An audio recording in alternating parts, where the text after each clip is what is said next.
Longevity Junkie. It's time to get your fix. I'm Nikki Leigh. I'm Buck Joffrey. And today, Buck and I are going to break down the supplements that we personally take as part of our own longevity journeys. And we also have a study that you need to know that tells you just how much you can actually trust these supplements that we find on our store shelves.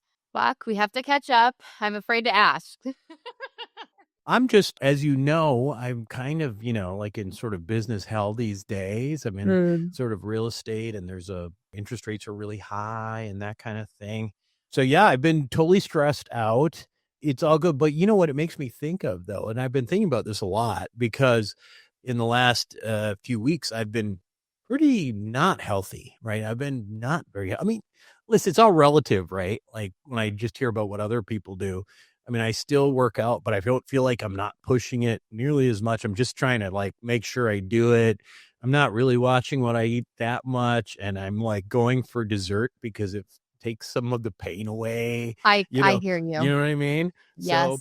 So this whole longevity thing is a little bit of it's a luxury that you can do when you feel like your needs are met.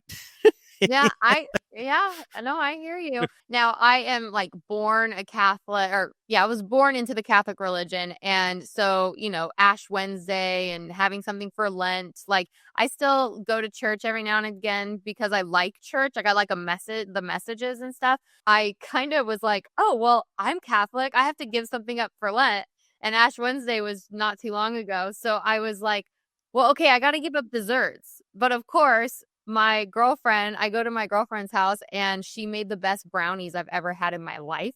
And I ended up devouring them. I was that Lent can start tomorrow. So I'm on a whole new Lent. It was hungry Nikki time. Huh? It was when Nikki sees the pan of brownies, the brownies and the pan go at once. Yeah. Right? She devour it all. Oh, I devour it all. I literally cannot have something in front of me without finishing the plate. You've seen, I've finished everything. I'm pretty impressed by your, what did my daughter call it? My 12-year-old, Clean Plate Club? No, it was something something like a big eater. I wish I knew. Oh, man, I want to know. Yeah. And it sounded insulting, but she's like, no, it's not insulting. She's like, it's just a thing, right? But okay. All right. I'll take it. Hopefully I'll come back to that with. Yeah, I really do want to know because, what are my new nicknames? Yeah. And it's really funny. These are the only times we're so busy. These are really the only times we get to catch up. Just for everyone out there, this is really, truly not a joke. We need to catch up personally. I know. I'm texting my daughter. What was the name?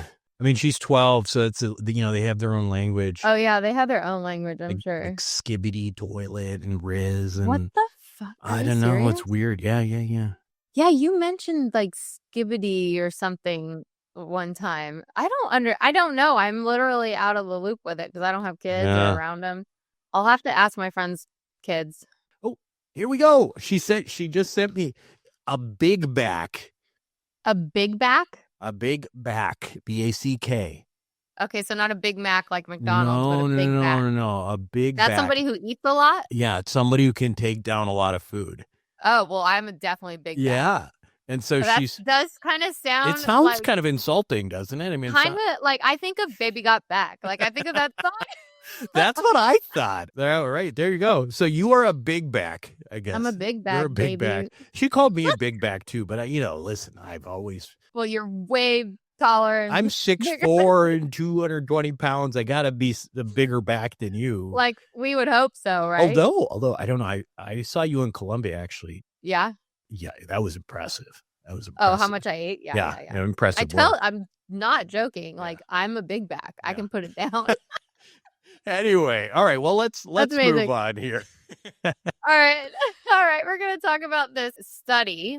Well, there was this. It's not a new study, but I thought it was an interesting one to bring up. Okay, and basically, what I wanted to understand was okay, listen, we're all constantly bombarded by supplements and not just on social media. Of course, that's a relatively new phenomenon, but even when you just forever been walking into the store, you see all these supplements and they say they do this and they do that. Oh, I don't trust any of them except for who Yeah, I well, know. that's an interesting thing too. Then you say, okay, well, what's really good? Okay, well, maybe you wanted to do a supplement. Maybe you're looking for curcumin. And so you go down and you say, okay, I'm going to go find some curcumin. So this was a study, again, not a new one. It's like even like 10 years old. But it was in Proceedings of the National Academy of Sciences, which is a major journal. It's a very major journal. And what they basically did is they tested 44 herbal supplements that, just randomly from a drugstore, like echinacea, ginkgo, from 12 big brands. And what they found was that only 48% even had what the label said was in there. So in other words, half of the supplements, like if you were going in there and you're like, I heard curcumin's good for me or whatever, half of those supplements don't even have curcumin in them, right? How can they even say it then? Well, Because there's like a microscopic amount? they can't, because no one tests it. And then a third of them were, also swapped with fillers like rice. 20% stuck in some random plants that were not listed. What? Yeah. The reason I wanted to bring that up is that like this whole supplement thing that we're going to talk about in a second with our own supplements, it's so much harder than even figuring out, like we're going to tell you what supplements we take, right? But how do you find supplements then that also actually have the ingredients in them, Well, right? So, right. That's why I was saying, like, I mean, I've known about the quality of ingredients being very low brow quality, or like not even being an active ingredient that actually works. But, and so that's why I am so specific on and particular about what brand I actually take. and how do you decide that though? How do you decide what brand you'll take? Well, I actually like know the people who maybe found it. Like honestly, one that I always take, Dr. Amen's Brain MD. Like I have all of his stuff, and it's like, I know his mission, and he's a very integral person, and I have been around. I've known him for quite some time now. And so I know his mission. I've seen as the products have even developed and gotten better. I understand that he is really knowledgeable about what is actually soluble enough, like fat soluble or not, that can actually be absorbed, that we're taking. Like a lot of things that we take, they're too big. Like we can't even absorb them. This one, I love this vitamin C. It's Not yet. Not yet.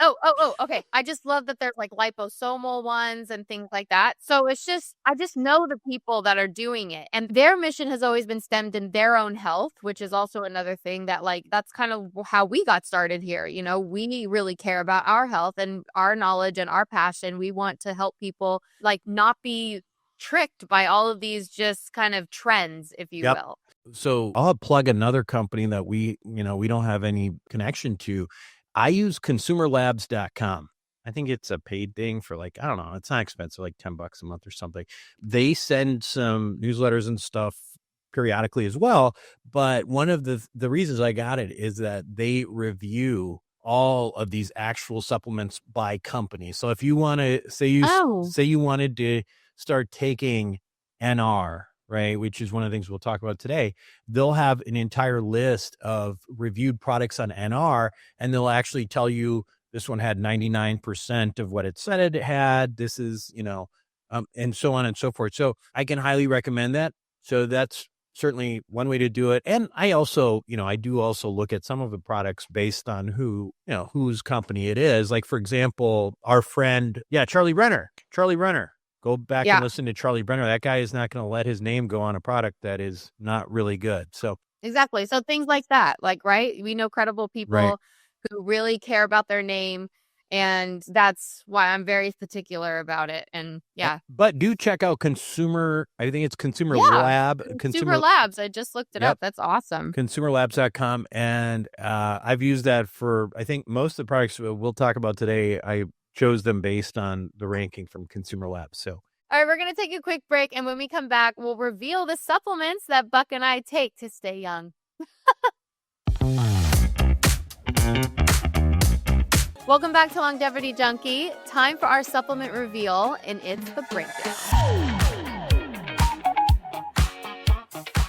All right. So first of all, can you see this?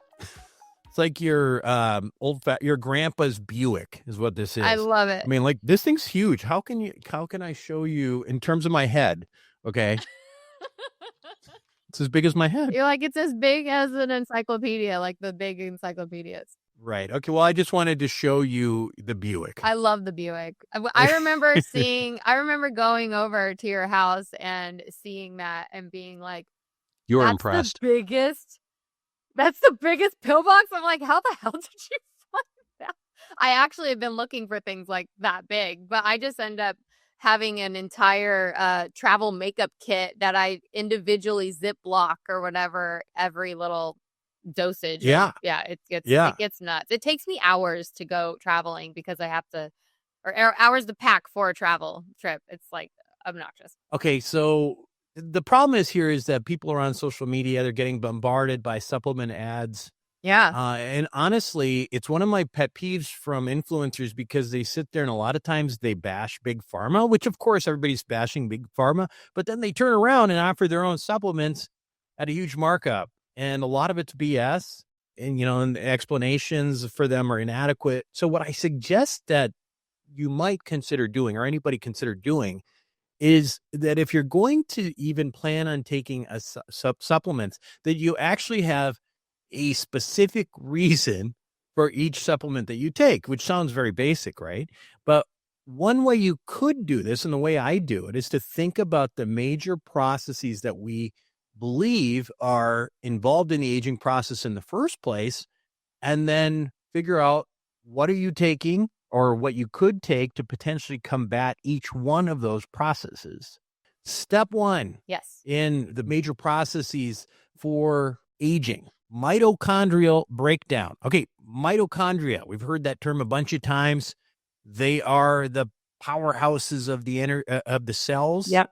They convert nutrients to ATP. We've heard of that in high school biology. And that's all great. But one of the problems is, as you may recall, we've had this in past shows where mitochondria are great, except they actually, in the process of creating energy, also create a byproduct, which are called reactive oxygen species. And so essentially, it creates a problem because as time goes on, those reactive oxygen species damage the mitochondria, and the mitochondria become less efficient, and then they release more of these toxic reactive oxygen species, and that becomes a vicious loop, and a lot of times that's how these mitochondria become less and less effective. So that's really, really important. So what do I take for mitochondria in particular? I take CoQ10, Yes, ubiquinol. Okay, this is the one I take. This one in particular. Me too. You do this one, the red one? This red one or the black one. It says ultra. Mine says 3 times better absorption. What'd you say? In fact, yours says 3 times better absorption than Buck's. Yeah, for sure. But mine says #1 cardiologist recommended. Yeah. But why is there saying, what's your red thing? Like, why is it red? Well, I don't know. It's just pretty. It's a superior absorption, water and fat soluble. And that's one of the that's the reason I picked this one off of Consumer Labs. The key elements there are that, what does it do? It's a lipid soluble. That means fat soluble antioxidant. So those reactive oxygen species that get released as part of the mitochondria doing their work, this helps kind of neutralize some of those. And it also actually helps with some other elements of the electron transport chain, which we don't need to get into. So we both take that. Yes. The other thing I know we both take, right? I think so, is Niagen. Oh, yes. Right? Charles Brenner, because you were telling me offline that I was being too informal with Charlie Brenner, and I should call him Charles, but I am on Charlie basis. I email him. This is something that works at multiple levels, so we'll come back to it again. But Niagen, it improves or increases, I should say, NAD+, which is the fuel of the mitochondria, right? So we need to make it to basically energize those mitochondria. So more NAD+ means less reactive oxygen species as well. So again, we're keeping the power plants going and we're cleaning it at the same time. That is one of the major effects of this. Can I ask you a quick question? So with CoQ10, I have found, I've found doctors say it's best to take it in the morning on an empty stomach.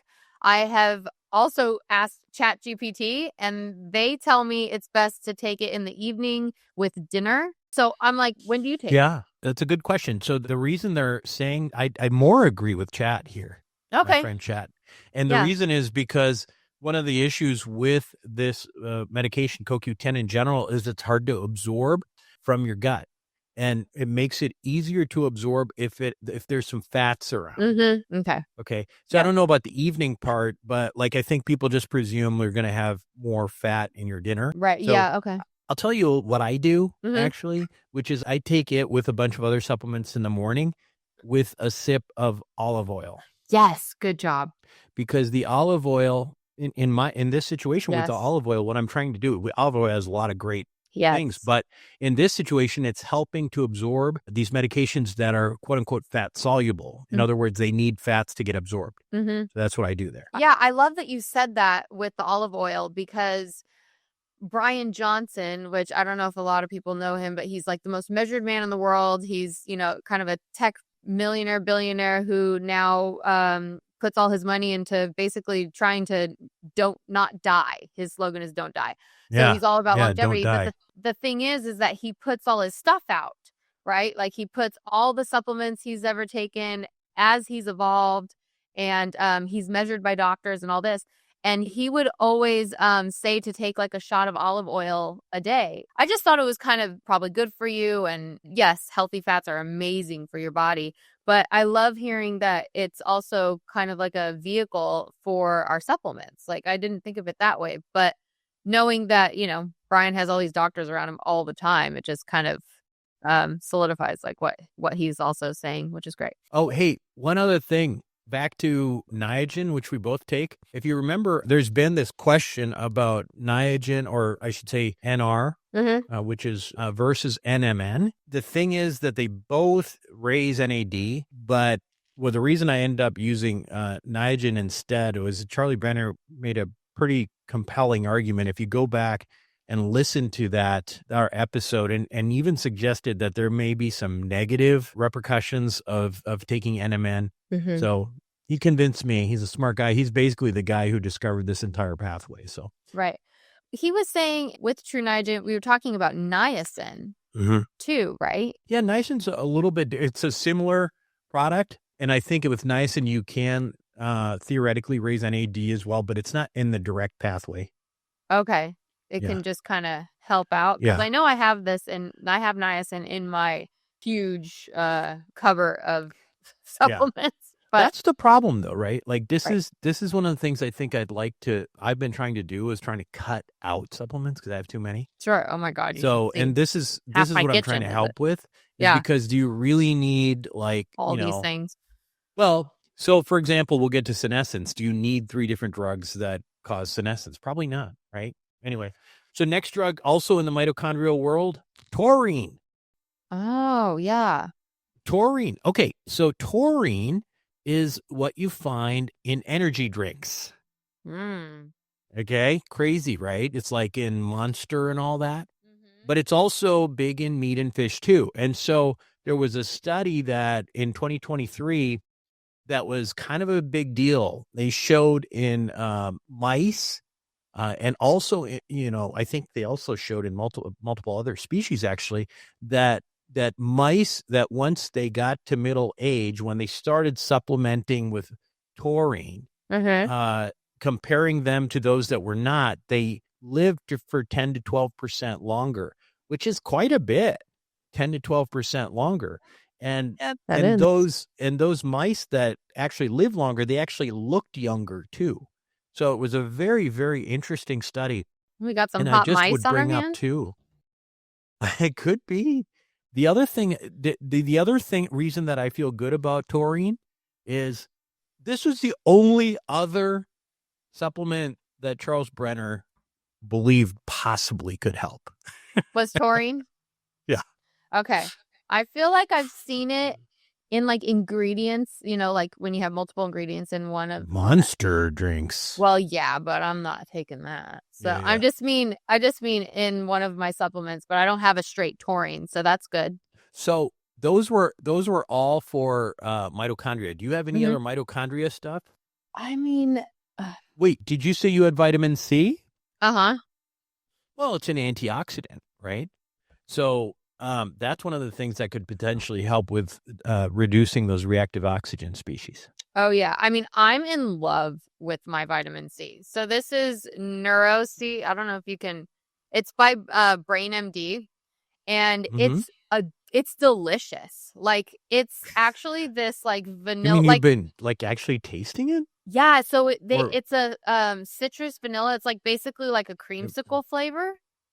Yeah. So you like actually kind of just sit around and you just kind of take a spoonful of it, but like, I don't know. Sometimes I need something like sweet. We talked about desserts. Like sometimes I feel like I need something a little sweet to like end my like, I don't know, session of big backing. But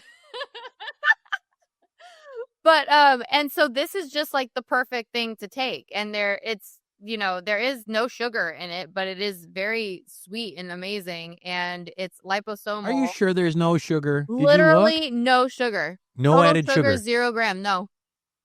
Wow. Literally. Wonder how it gets sweet. Crazy. Stevia? It's maybe? gluten-free, dairy-free, soy-free, vegan, and GMO-free. I mean, it's pretty incredible. All right. Well, that's cool. Yeah, so it's advanced brain and immune defense. I mean, vitamin C, I think, is one of the things that people are deficient in, like, mostly. You can't get enough vitamin C. You can always have more. The next process that I want to talk about, like, because we talked about those mitochondria and mitochondrial dysfunction, they release the reactive oxygen species and they start hurting their own themselves. You know what else they do is they start to damage parts of the DNA that we know as the epigenome. You know what the epigenome is? No. I mean, the genes, like the ingredients of your genes?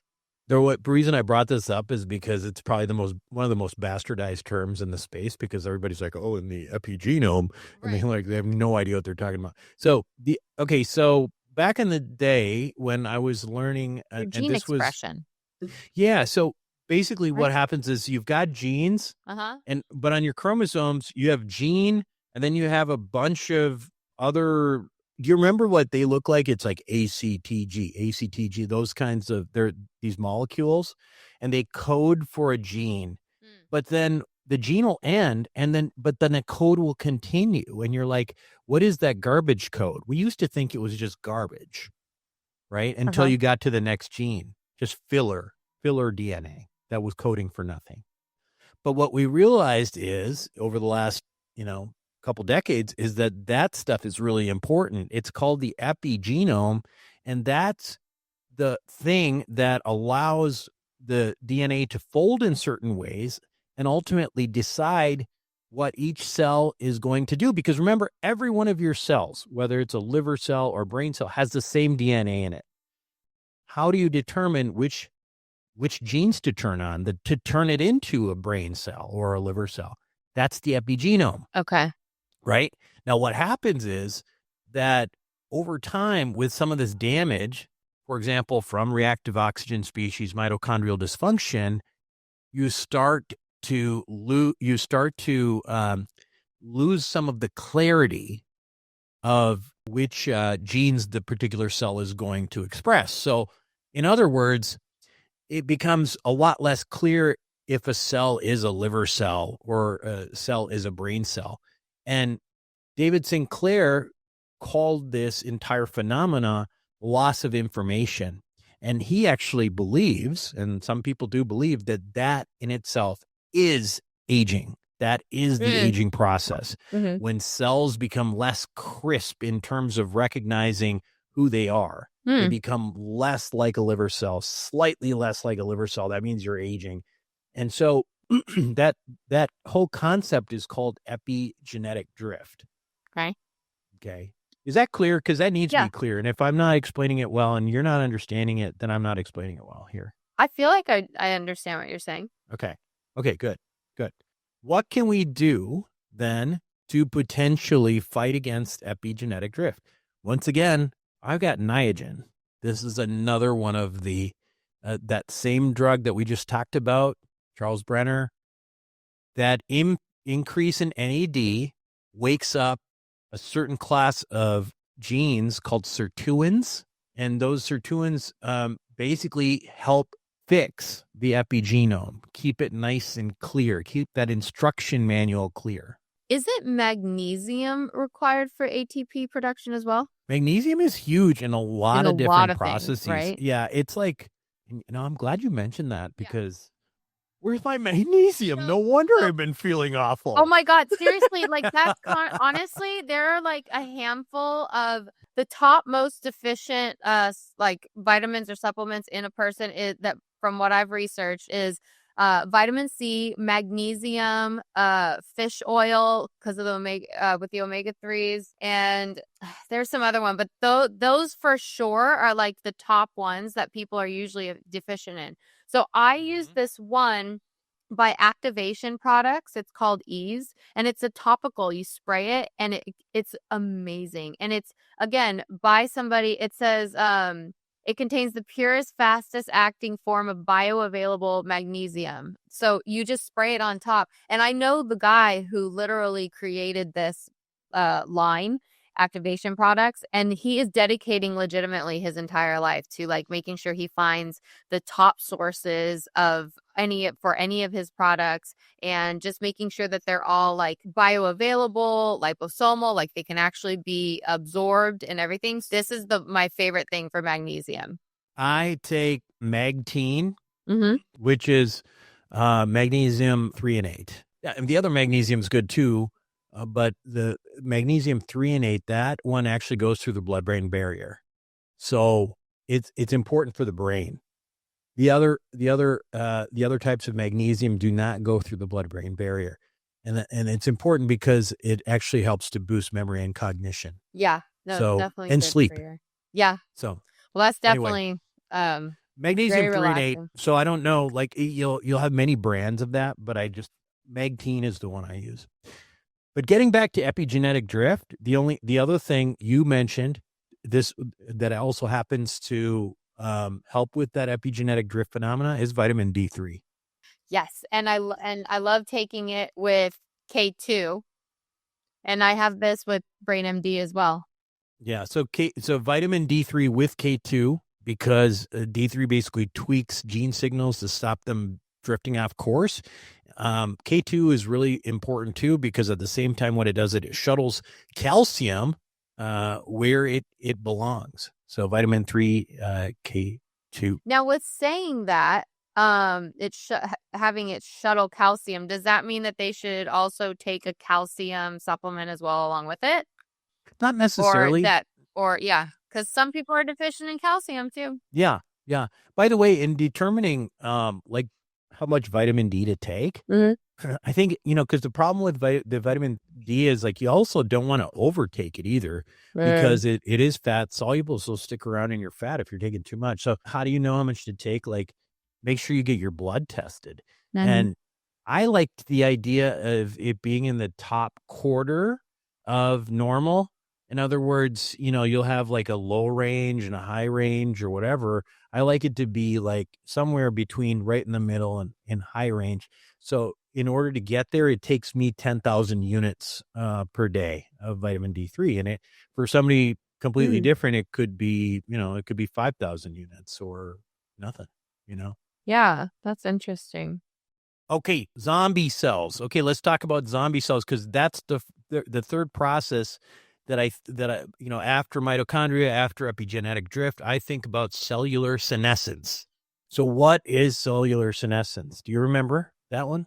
I don't mean to be quizzing you. Yeah, you're fucking pissing me off. Okay, Nikki, front row, raise your hand. Yes, Nikki, tell us what cellular senescence is. Oh my God, what is cellular senescence? Yep. So cellular senescence. So we talked about those cells and the DNA getting all messed up. Well, what ends up happening is some of these cells, they don't die. They just stick around. And now they're like the living dead. And that's why they are sometimes called zombie cells. And the thing about these zombie cells is they are out to get you, right? Because they aren't just quiet and just not living. They're literally pumping out inflammatory chemicals. And you know what they do, which is kind of gross, is they pump it at cells that are next to them and turn them into zombie cells. Assholes. Yes. Yes. So more cellular senescence means more of this stuff that's sitting around that is going to create more inflammation in your body. Cellular senescence is involved in Alzheimer's disease. Cellular senescence is involved in arthritis. Oh, wow. So it's a nasty thing. So for this, I think you mentioned this once before. I don't know if you take it anymore, but spermidine. Yeah, I haven't recently taken that. Yeah. It's one of the things that, like, I'll tell you why for me it's going to be plus minus. I think I might have eliminated it, but here's my spermidine. So basically what this spermidine does is it helps with a process called autophagy. Autophagy is your cell's cleanup crew, right? To trash those zombie cells and quiet down that inflammation, right? So that's one of the things that will help do that. The other thing is fish oil. You take fish oil? Yes, I do. I take krill oil. I eat a lot of sardines as well. Do you big back it? Do I big back it? Oh, I love it. Yeah. Every day I'm big backing some sardines.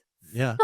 So this is, of course, like, when you think about this stuff that's really helpful, I mean, almost everybody probably could benefit from being on omega-3s, like fish oil.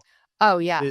So with those, though, this brand, Nordic Naturals, is a really good one. I'm going to tell you that because there's a lot of bad brands of stinky, ineffective fish oil. True. And again, because I trust Brain MD, they have an omega-3 as well. And this one, again, it tastes so good. I don't understand. It's like one of those other liposomal kind of like liquids that, it's incredible. And honestly, here's the thing. Like my parents will get like, and I get so mad at them and I tell them, but I'm trying to back off. They like get, like the gummies or things that taste good in order to take their vitamins.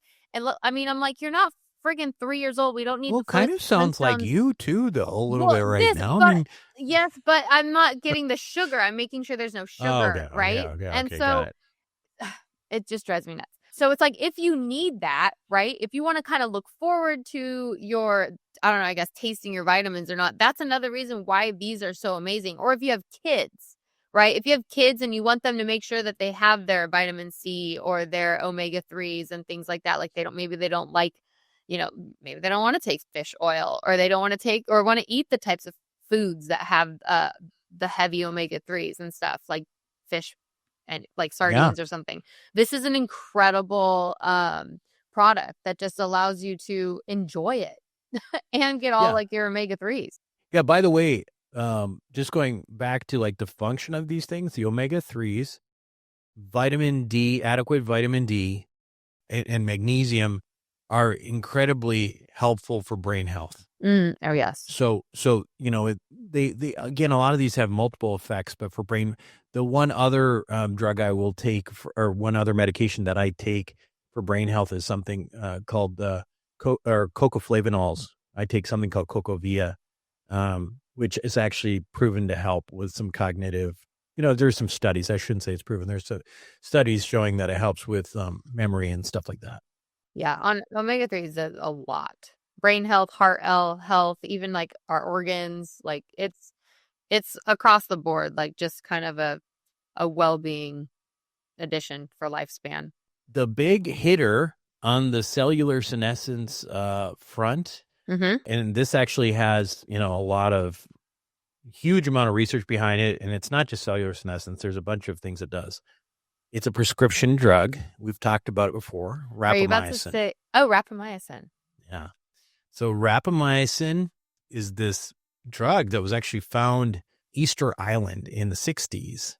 And it went from fungus killer to ultimately it was used in transplant to prevent rejection. And then now what we found is that it is probably across species, the most consistent drug that actually has what they call geroprotective benefits. In other words, it is shown in multiple species to extend life. And so in that regard, it's really the only drug that's done that. Oh, wow. Yeah. That's incredible. Yeah. The way it works for those who like to know this kind of stuff is so there's a growth switch, which decides whether your body grows or it cleans up. And that is called mTOR. And mTOR basically is a target of rapamycin. So it's actually a receptor that was named after the drug that binds to it. When rapamycin binds to it, it down regulates the activity of mTOR and makes it go into more of a cleanup mode where it does more autophagy and that kind of thing. So those who take it, typically what you're doing is you're taking maybe 6 milligrams once a week. You pulse it. Won't get into why, it's too complicated, but that's that. You said you take it once a week? Once a week. I had one that I took once a week, but I wasn't. It was some Pretty sort of sure activator. That was it. I think I wrote that for you. Yeah. Well, I did. I remember I had something with my insurance. Something with your pharmacy Yeah, or something like or that. something. It's weird because it's like a super. I don't know. You know what's? I heard about this. Actually, it became. So for years and years, nobody wanted this stuff. So it was dirt cheap, but now it's getting expensive because there's so much demand for it. So there's even, and it's all from longevity people, right? But it's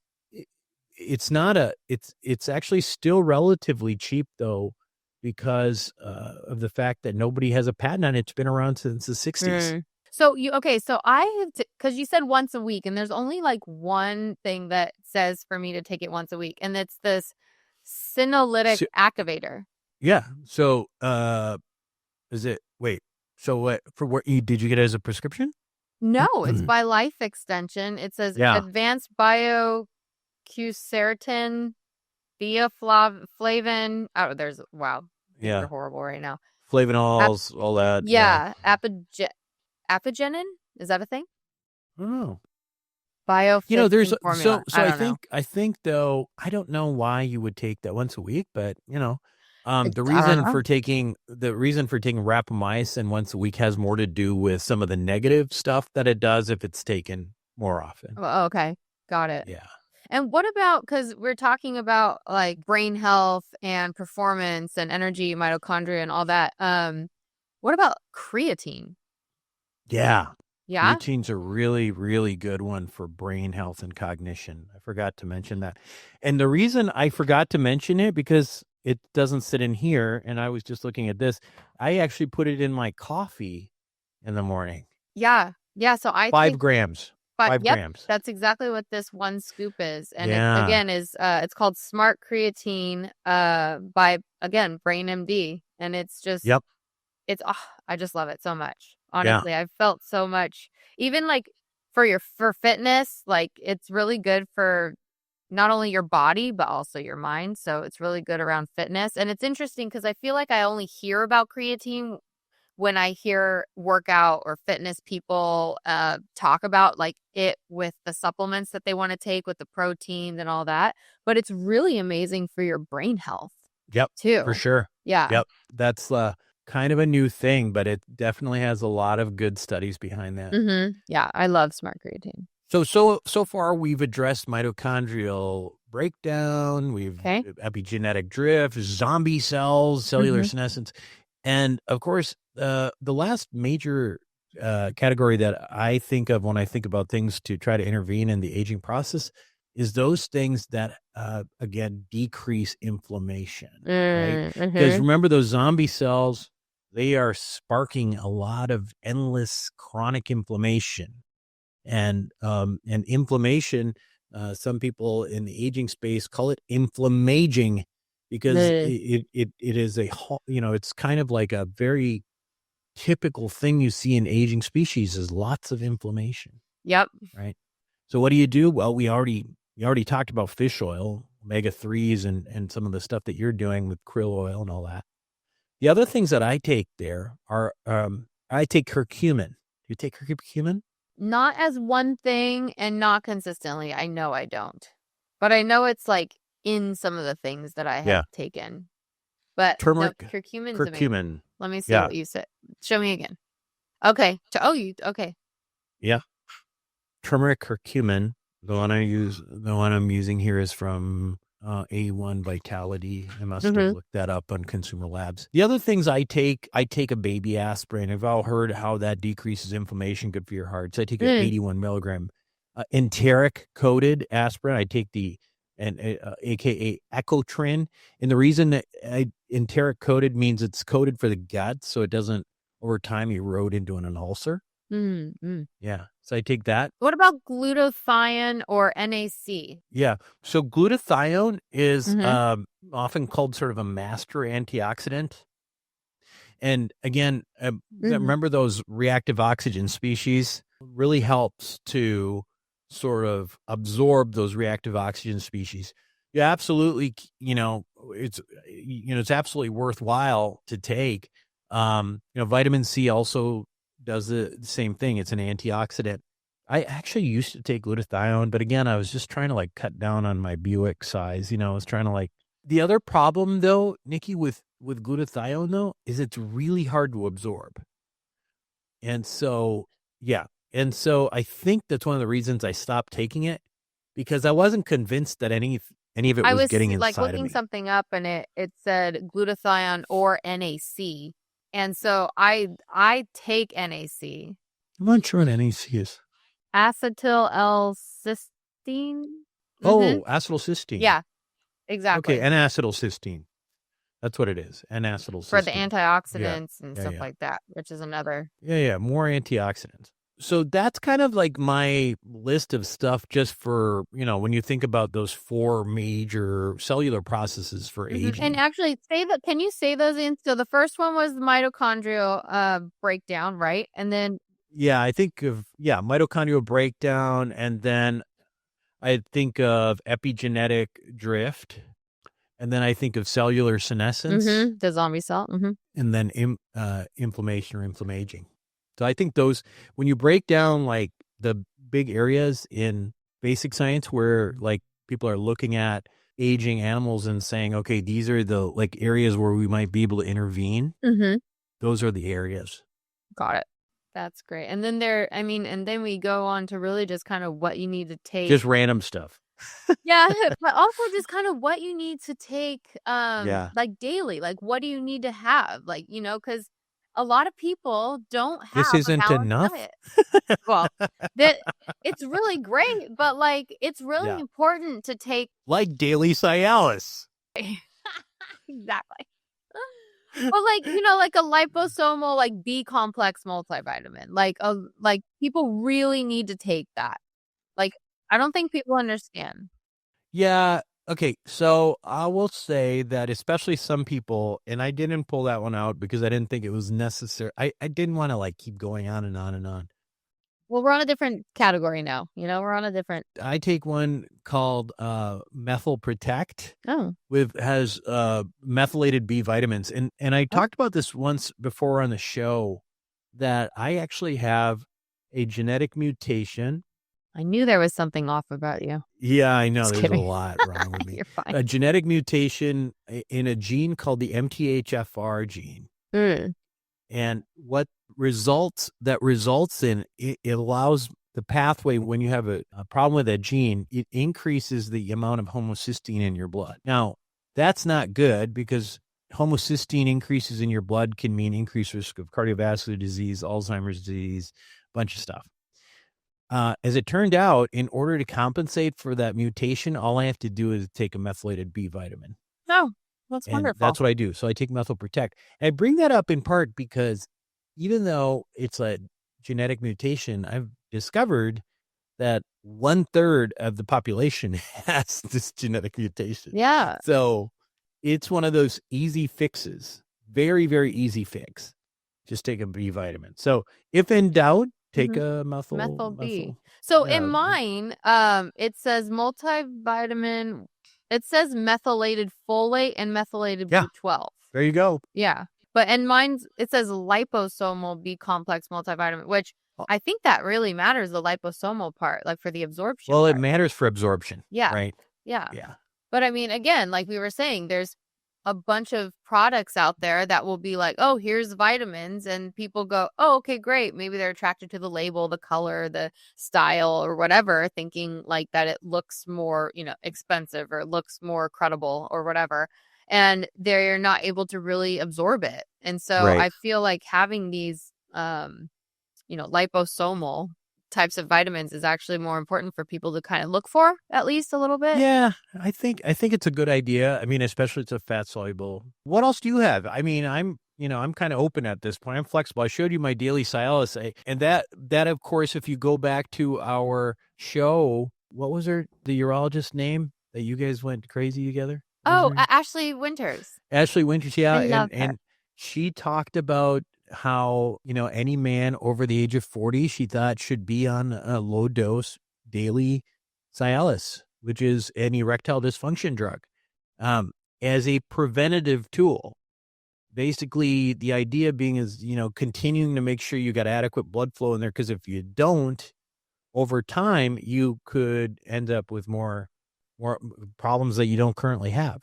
So I have actually approached this as a supplement, as a preventative thing. So, and actually a bunch of people that I know have done it and are very, very pleased.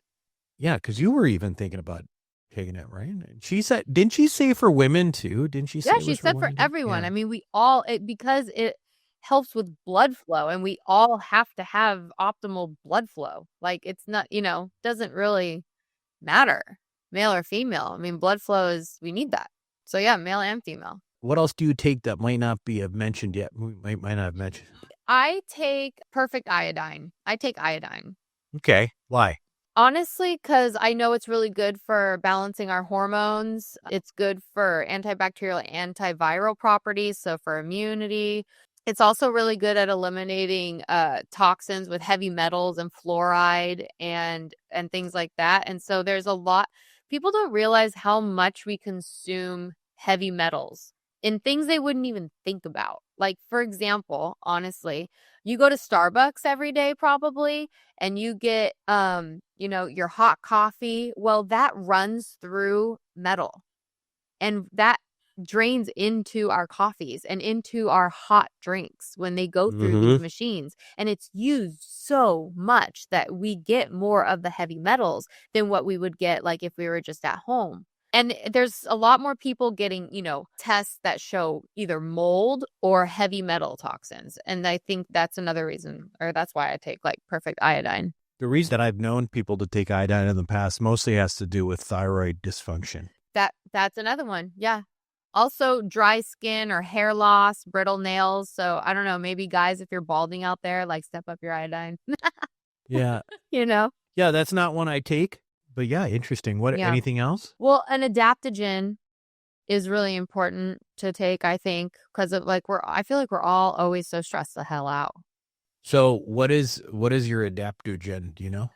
I just it's by Wellness something. I forgot what it was. Because I just threw out the bottle before this on accident. Thyroid helper, would that be what it's under?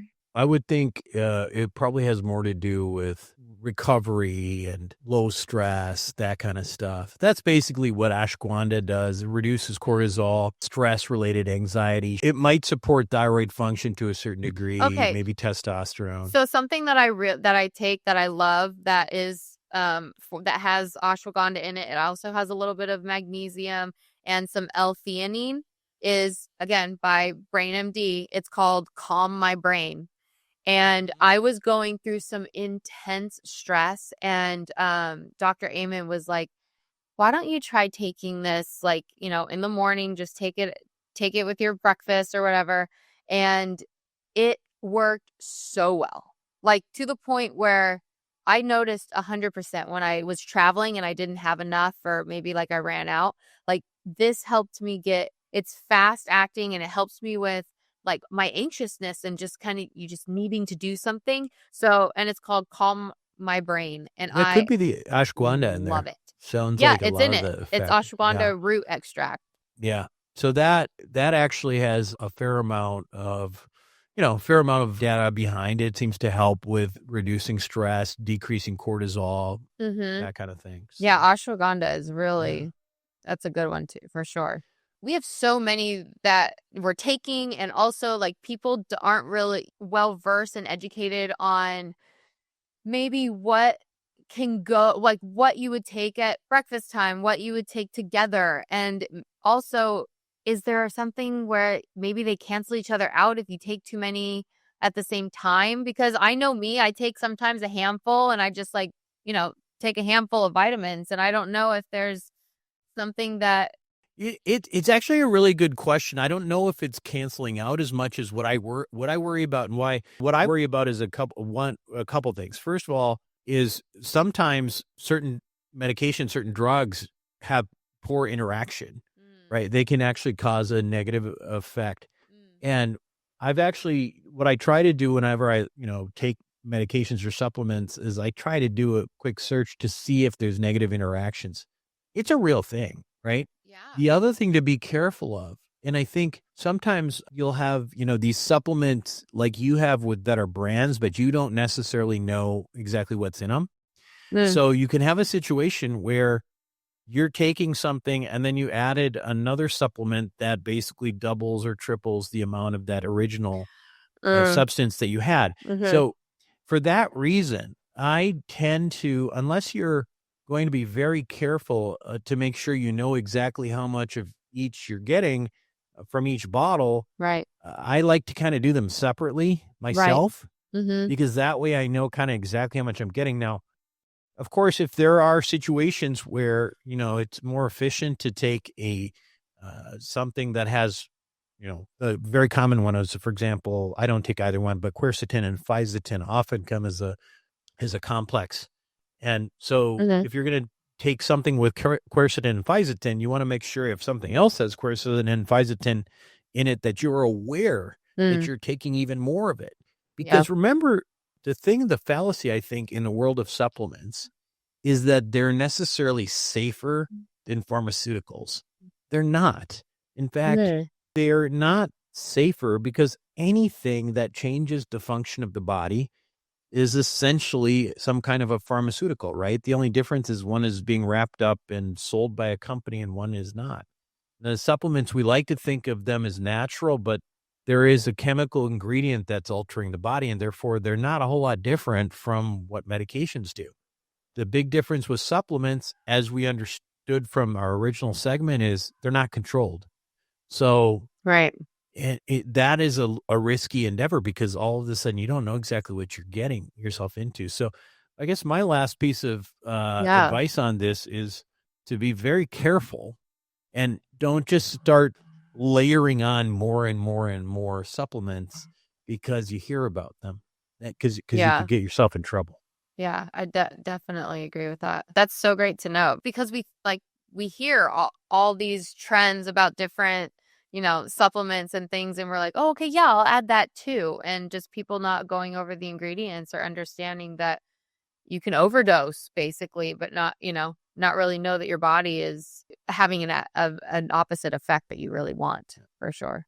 All right. Well, I think that's amazing that we covered so much, and hopefully everyone's getting some, great information from us. But we're going to take a quick break. And we'll be right back with our healthy takeout. Longevity Junkie is grateful to our partners at BioAccelerator for a very memorable trip and experience. Agreed. Buck and I both benefited greatly from this incredible stem cell therapy, which can play a huge role in longevity. You may know BioAccelerator is one of the leading stem cell research laboratories in the world, delivering advanced therapies directed at anything from anti-aging, pain relief, skin rejuvenation, and even preventive care. It is truly inspiring work that can help each and every one of us. And if you want to learn more, please reach out to Liz at Longevity Junkie at bioaccelerator.com for special discounts and offers. That's Longevity Junkie, spelled with a Y, at BioAccelerator.com for special discounts and offers. Welcome back, Longevity Junkie. It's time for your healthy takeout. I have loved everything we're going over, but I also want to make sure that people understand that we can take all the vitamins and supplements that we want, but it's really how we live our life and what is a healthy lifestyle that's really going to complement and be the vehicle of a real long, healthy life. Yeah, I think that's a really good point, because I think sometimes because of what we hear and products that are being sold, we get this idea that maybe just taking these medications is some sort of a magic bullet towards longevity, and it's not. So the major things that we have talked about, that are really going to impact your health span and lifespan have to do with diet, exercise, sleep, early interventions. A big one we haven't even mentioned really is about, like, making sure you stay hydrated, like drinking water. Like, people don't drink enough water. Sure. You know? I mean, basic things like, just those types of things, major things that we do in our life on a daily basis, Yeah, are what are going to determine whether you live an extra 10 years or not. for sure. Where do these come in? Where do the supplements? I think the supplements could potentially help. Maybe you pull out an extra fractional thing, maybe an extra year, maybe an extra, whatever at the end. But the real value of, everything that we talk about is in the lifestyle stuff. For it really, sure. really is. For sure. Your environment, making sure that you make healthy choices and in what you eat, making sure you get ample rest. Because even if we do we do consume all of these different vitamins and supplements, sometimes they don't even get either absorbed or appropriately because of maybe we're too high stressed or, and it's not really able to help us out. Truly. Hey, and one more thing, I think I should have mentioned this, but I don't really think of it as a supplement as much as sort of just something to think about when you're eating, is because, we often talk about the impact of a lot of sugar, right? And a couple things that you can do, little hacks, or I'll just give you one, to try to keep your blood sugar from spiking. Apple cider vinegar, taking a teaspoon of that in a glass of water a half hour before a meal will keep your blood sugar spikes down by like 30%. And it's cheap, right? Like you don't need anything super fancy for that. Well, also another thing to piggyback, I mean, even if you, let's say, don't have this, readily available, making sure that you start it's all a matter about order of what you eat as well. So if you start with like fiber, vegetables, salad or something, and then you can go into your fats and then your protein, that will help also, like any sort of like insulin spike and a better absorption of, let's say you want that dessert at the end. Well, you're going to have a negative effect if you just eat the dessert instead of having this cushion of, fiber and things like that is able to ample absorption for sure too. And not only that, but like even just the way that restaurants are set up, like they serve bread first. The bread first. It's like the worst thing because you have a bread and like a sugary cocktail, yeah. And that's like the absolute worst way to start a meal. I know. It drives me insane, actually. I mean, I do it anyway, but it's the absolute worst way to start. You're basically spiking your blood sugar at the beginning. So the ideal thing to do is take down that salad first. Yeah. And then your regular meal. And while you're doing that, maybe you have a little bit of bread and then you finish off, if you're going to have dessert, then fine. Then you'll be fine. Yeah, we're going off into like 10 different things now, or healthy takeout, but there's just a lot to talk about, right? It all matters, it's all about lifestyle, truly, and I wanted to let everyone know, I mentioned a lot of Brain MD. So if any of those actually, tickled your fancy, you can use Nikki 15 and you can get 15% off of all that. So, I mean, I totally trust him. So you get a coupon. There you go. Yeah. I love coupons. Cut your coupons out. Well, that was kind of a marathon of a show, but hopefully it's helpful to people out there. I think, just to reiterate, in my own opinion, I think the most important thing here is, just don't go chasing a million supplements. At least have a reason why you're taking them. Mm-hmm. And in some cases, you may find that, hey, I'm already taking something for that particular purpose, like cellular senescence. That's why I've pretty much phased out spermidine in my case, because rapamycin is doing that already. So why do I need to take another one? It's there's no reason to believe that taking more is a bunch of stuff that does the same is going to help. More is not always better. Exactly. So you want to read us out? Longevity Junkie is created by Dr. Buck Joffrey, MD. It is executive produced by myself, Nikki Leigh, Dr. Buck Joffrey, and Phil Ferragamo. And we're distributed by our friends at Acast. See you next time.